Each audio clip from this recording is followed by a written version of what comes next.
My name is Penn. This is my partner, Teller. We are Penn and Teller, and this has been a great evening of stand-up, hasn't it? Huh? You know, stand-up comedy is really difficult. We have lots of friends that do stand-up, and I'll tell you, these people you've seen on stage, they are not funny for a buck. They are funny because they desperately need to be. Now, Teller and I do comedy, but that's not all we do. We also cheat, swindles, rip-offs, scams, and so on. So if we have a joke that doesn't go quite as well as we hoped, well, we've got something that'll slide us over. But not comedians. Comedians are funny or they die.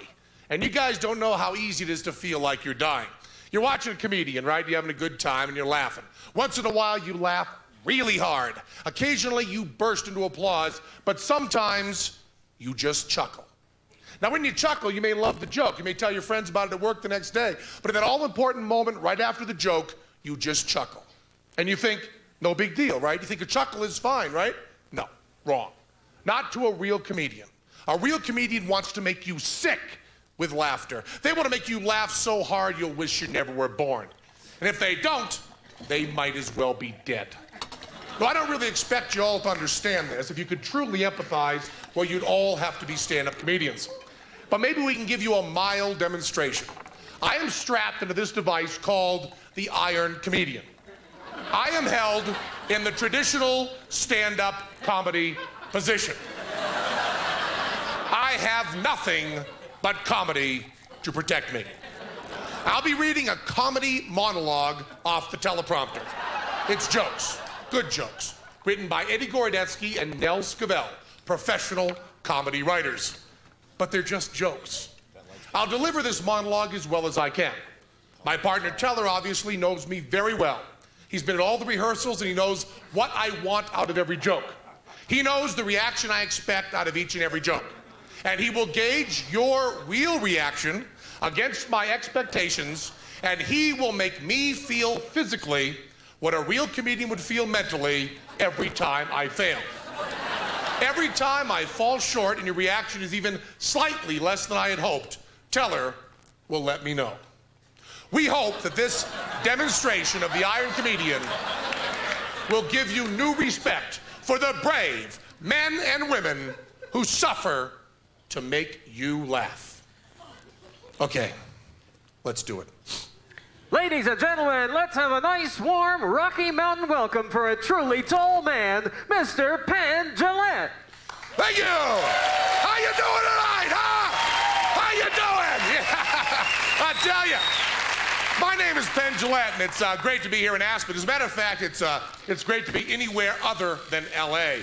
You know, with all those fires and the earthquakes, L.A. has announced that they're changing their nickname from the City of Angels to Shake and Bake.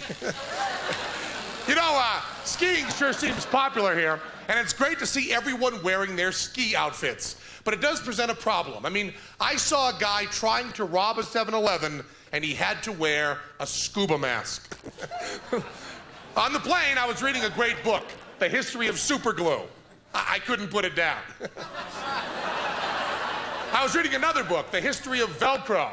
I couldn't put it down either. Oh.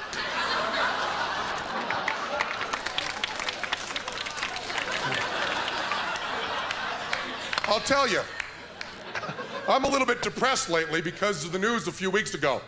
I guess you all heard that the guy who invented Velcro died. I was at the wake, and I gotta tell you, it was a little bit embarrassing. It took 7 guys to lift the lid of the coffin. Made a great noise, though. The ski lodge I'm staying at is so cheap, they don't have a chair lift, they have a stool lift. Stool lift is what they have.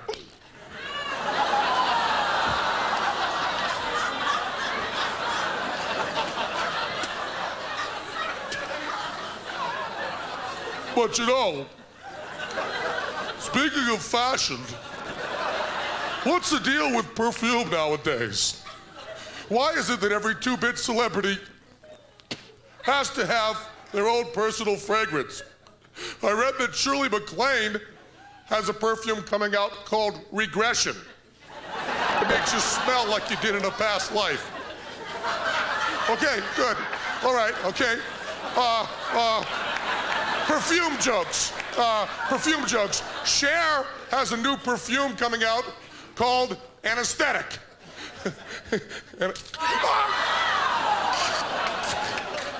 You know, anesthetic because she's had a lot of surgery. Oh, God.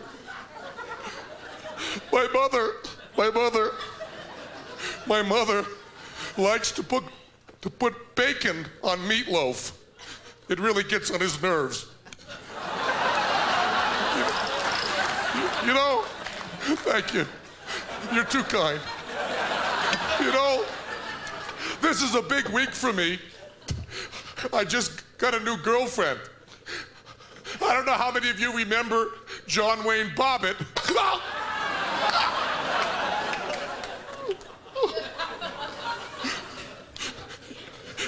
But you know, the other day I was in a ski store trying to choose some poles.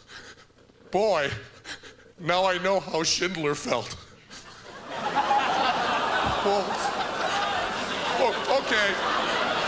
The other day I didn't have time for a hot tub, so I just took a hot sink. I know a guy who likes his beef so rare, he and the cow share a cigarette afterwards. I have a cooling TV. Great.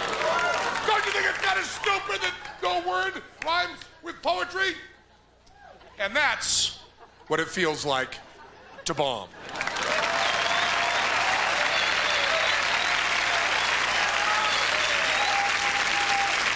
My name's Penn, my partner Teller. We're Penn and Teller. Peace, y'all.